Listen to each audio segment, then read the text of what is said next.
Eto nga ang latest mga kamarites nang mapansin raw ng netizen ang closeness ni Hansa Mactor at Beautiful Woman, inassume nilang papunta ng dalawa sa pagbuo ng isang relasyon.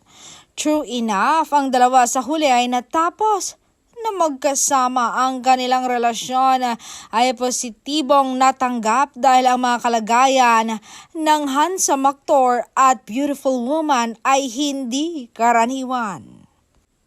Ipinahiwatig ng social media ng Hansa Mactor at Beautiful Woman ay nagbahagi ng maraming bagay na magkatulad. Nagkaroon sila ng kakaibang karanasan sa paglaki. Kaya naman naiintindihan ng dalawa ang kanilang kasalukuyang personalidad. Ang mga sakit at tagumpay na dumadami sa kanilang buhay ay may isyu na kanilang tinanggap. Bukod rito, para silang mahilig makisali sa mga aktibidad na malusog.